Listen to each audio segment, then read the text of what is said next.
Assalamualaikum warahmatullahi wabarakatuh. Alhamdulillah pemirsa tepangdang deui sarang sim kuring Mang Oleh di channel Dongeng Mang Oleh.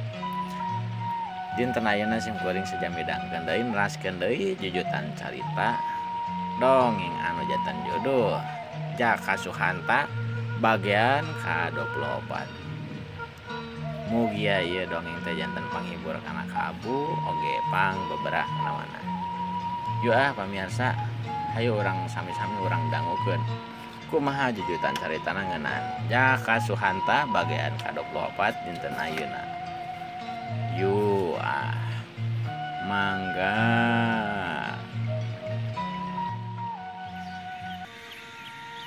Kocapkeun ayeuna di mana si Jaka Suhanta. Katempo ayeuna si Jaka Suhanta tina paroman beungeutna mani bunga kusabab ayeuna manehna ngukut hayam. Hayam pamere emangna Mang Jui adi beuteung indungna ti Cigombrang. Bari hewat pok si Jaka teh gegerenteng. Sok maraneh tah sing loba sia nyatuna. Mang pangmeungpeung yeuh keur aya kajasa. Ceuk si Jaka Suhanta kituna teh. Bari semu nyerengeh. Langit nu lenglangan ketutupan mega bodas nu teu nepi saparapatna. Sora manuk ting rarecet di sarada. Patembalan jeung batur-baturna kawas nu silih gero arajeng-ajengan ti dahan ka dahan. Berele sorambe di sabagian imah warga pangusi lembur milu ngeusian ngahanetkeun sora sasatoan di lembur Cimorongkoang. Syah ena mah maraneh ngan karek duaan. Engke tingali 2 atau 3 bulan deui syah bakal loba maraneh teh tah. Uing beucilir yeuh marabana. Ceuk si Jaka Suhanta bari tuluy cengkat nangtung tina cingogona. Kituna teh leungeun kencana nyotol piring plastik butut nu ayeuna keur dipake maraban hayam. Sanggeus kitu si Jaka Suhanta ngalieu kana kandang ayam nu tadina rek dijieunkeun kamari teh ku mangna Mang Jui. Tapi kusabab budakna Mang Jui nu pangleutik na umur 3 taun ngajak balik wae. Kituna teh bari jeung lewe. Antukna mah ngabalukarkeun kandang hayam teh jadi teu rengse dijieunna. Malah tungtungna jadi PR jang si Jaka Suhanta. Tinggal ieu ya macan ngadeg. Ceuk si Jaka Suhanta gegerendeng. Jaka. Kadenge sora indungna si Jaka. Binining gegeroan ti jero pawon. Ngagaroan ka si Jaka. Si Jaka nu ayeuna keurek malu pisan pakukan rarancang kandang ayam teh. Antukna mah cengkat nangtung deui bari saacana neundeun heula paluna tuluy ngagedik nyampeurkeun ka indungna. Kulan mak, naon? Ceuk si Jaka Suhanta mani dumareuda nanya kanu jadi indungna. Hampura jang. Ieu panggaleuhkeun lisah kelapa kanggo ngagoreng obak. Ceuk binining paroman beungeutna mani marah mah. Nah, emang gaduh icis di mana? Apaan can ngajual sampel? Ceuk si Jaka Suhanta nanya bakat ku ngarasa heran. Dumeh indukna boga duit. Mak teh menang rezeki, jang. Pamere mang maneh kamari si Mang Jui. Lumayan, bisa jang dahar sabulaneun. Ceuk binining bari rek musiwa rek nempukeun duit nang pamere adi beuteungna Mang Jui nu diselapkeun nabeha. Entos mak, nyos. Keun, eta rezeki mak. Tos simpen we. Ceuk Jaka Suhanta bari riket manehna ngarahampa leungeun indungna nu maksudna ulah ditempokeun duitna. Ieu mah bisi ujang hayang jajan. Kumaha? Ceuk binining nawaran budakna. Entos mak, ulah. Keun eta mah rezeki mah ti nu maha kawasa. Sanggeus si Jaka nyarita kitu binining nu tadi narek mere duit yang jajan si Jaka Suanta bisa yang jajan antuk nama terjadi. Ikan mana tuh cisna kanggo misal bisa kelapa teh mak. Cik Jaka Suanta bari leungeunna namprak. Nya cek binining pohon ngomong gitu teh bari seuleutik.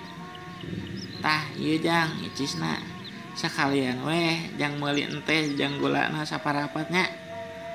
Cek binining bari tuluy ngasongkeun duitna Rp1.000. Tah bisi hidup hayang jajan mah sok weh da aya keneh angsulana. Saur binining bari tuluy ngasupkeun deui logetna kana WH. Moal mak lebar jang jajan mah kewe jakareknya sorangan. Cek Jaka Suhanta kaluar ti pawon bari pok nyarita deui. Peuneu tantong mak ieu panto. Cek Jaka Suhanta bayi rada nyerengeh ka indungna. Ulah keun bukakeun jang sirkulasi jang. Tema binining ngalieu ka si Jaka Suhanta bari imut. Nyatos atuh jaka ka warung atuh nya. Cek si Jaka Suhanta bari rek ngaleos. Ujang, warung Cenonoh mah tutup. Karung biadeh weh nu muka mah. Cenonoh mah angkat kehajatan adina ka nyengeyeng. Cek binining semuanya lengkeung. Da pedah bisi budakna si Jaka Suhanta geus kaburu rada jauh. Cag urang tunda heula ngeunaan si Jaka Suhanta nuker dititah ka warung kudu jadi indukna. Ayeuna kocapkeun ngeunaan paguron Batrawali. Kasampak di jero paguron saperti laharna. Salian ti Aki Batrawali aya oge Nyai Lentah nuker angger gumelis di wedak. Jeung Aki Balincong nuker nyedot padudan. Si Bogel jeung si Jabrak oge aya. Tapi doan eta mah keur dariuk di tepas paguron da bubuhan tukang jagana di paguron Batrawali. Jadi ya cenah Kang utiluan teh rek ngarurunyungna. Cek Nyai Lentah nanya kitu ngamimitian bari panonna mah angger kana eunteng bari di wedak. Teuing cek si Bogel mah ayeuna si babak lagi oge si Simut Santok mawa si codetna. Tema Aki Batrawali bari leungeun katuhuna nunjar pipina diuk dina kursi emasna.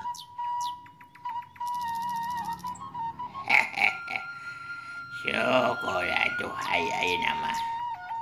Cek Aki Balincong milu nyarita. Tapi eta kumaha Kakang? Lamun si codet teu satuju jeung tujuan urang-urang. Jeung deui panan dibobodo mas saperti teh Lin. Cek Nyai Lentah bari seuri nanya kituna teh.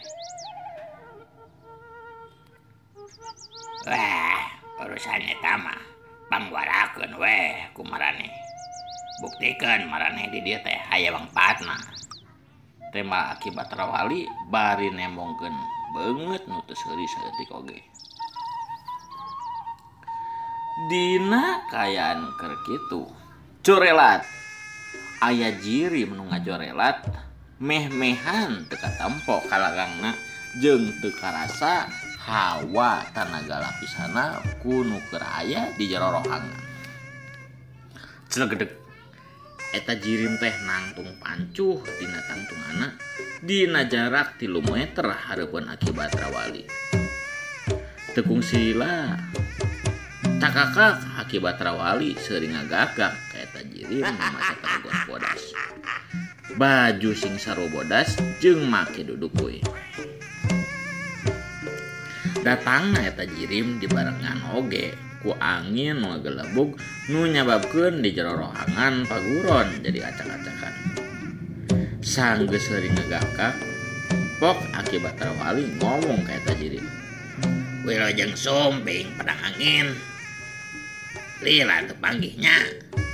Cek Aki Batrawali bari seuri deui. ngadeng akibat Batrawali nyarita kuas gitu. Gebeg sakabeh nu aya di rohangan pating lareuwas ngarenjag kaget. Dumeh eta jirim nu nangtung di tengah rohangan ayeuna teh nyaeta jirim si Tapak nu kasaktena cenah leuwih ti 1000 maung lodaya. Si Tapak nu sanggeus ditanya kuas kitu manehna nangkep harigu tuluy museurkeun paneuteupna ka sakabeh nu aya di jero rohangan. Aki balincong jeung Nyai Lentah kekerot ambek dumeh kaanjangan ku si Tapak musuh bebuyutan Aki Batrawali pupuhu paguron Batrawali. Cikan kakang serengkeun ka kuring kurang warah ieu jelema teh, ceuk Nyai Lentah nu geus aya dina kaayaan ngagedur ambek. Aja dong si lain Nyai, emu si lain teu sadaya kukueuna, tembal Aki Batrawali samu sesentak. Nyai Lentah nu geus dibejaan kuas kitu ku Aki Batrawali lain anu urut karena panyarekna ngadon ngacorelat ngagajleng narajang ka si Tapak bari ngajorowok. Cantang tuh mun can dicobaan mah Kang, bari ngacorelat ngagajleng ka si Tapak nu nangtung teu jauh ti manehna. Nyai Lentah narajangna rek narajangkeun kuku-kukuna nu jadi paranjang sareukeun. Pas dina jarak aya nu geus kana kurang leuwih 1 meter jarakna jeung si Tapak, ngadak-ngadak jirim si Tapak dina ringkang gerak nu gancang. Ngaleuwihan gancang negara ka Nyai Lentah nu mulu ka manehna. Nyaho-nyaho si Tapak geus aya hareupeun Nyai Lentah bari nampa beungeut Nyai Lentah ku leungeun kencana. Dina kaayaan kitu Nyai Lentah ngadak-ngadak awakna teu bisa digerakkeun saeutik oge. Bari kituna teh Nyai Lentah ngagarentes. Edan, ieu jelema teh ngabogaan kekuatan naon ieu jelema teh? Mun teu peda boga hutang budi ka Aki Batrawali mah aing milu ka jelema ieu. Garentes Nyai Lentah kituna teh. Sanggeus garentes kitu, ngadak-ngadak si Tapak jeung Nyai Lentah geus aya di buruan paguron Batrawali.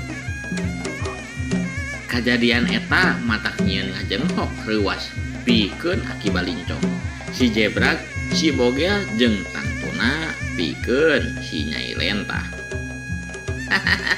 Ukur kieu kasaktaen ilaing teh Nyi, ukur cicing, ceuk si Tapak nyarita kuas kitu. Bari tuluy keleweng Nyai Lentah teh dibalangkeun kawas nu rek dibantingkeun kana tangga kiara nu teu jauh ti dinya. Tapi da lain ge Nyai Lentah atuh mun ukur cicing pasrah kana kaayaan mah. Geuwat Nyai Lentah menirikan ajur alih ka sisi nyingkahan tangkal kiara. Huk huk huk sregreg. Nyai Lentah geus nangtung deui dina tangtuanna bari napasna ngahegah tur kesa ngoprot bayeung yang sawak-awak. Sanggeus kitu dina kaayaan eleh angin oge. Pok si Nyai Lentah ngomong ka si Tapak. Aing ngaku emu silat si lain lain enteng-enteng sia Tapak. Tapi mun si lain ngeremehkeun kaos kitu kuring teu narima. Ceuk Nyai Lentah bari tukung sila kulit sakujur awakna jadi keuneuk.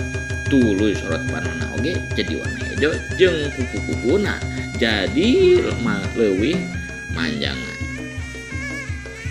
Sanggeus kitu pok si Nyai Lentah nyarita deui ka si Tapak. Hayu urang tuluykeun, saha nu kudu jadi bogang dia sia Tapak? Ceuk Nyai Lentah bari waktosna saeb ningan. Pemirsa, waktosna saeb. Cak urang tunda heula ngeunaan Jaka Suhanta bagian 24 dinten ayeuna. Insyaallah pamit teu pageto ogetona deui. Urang tepangdang deui sareng simkuring.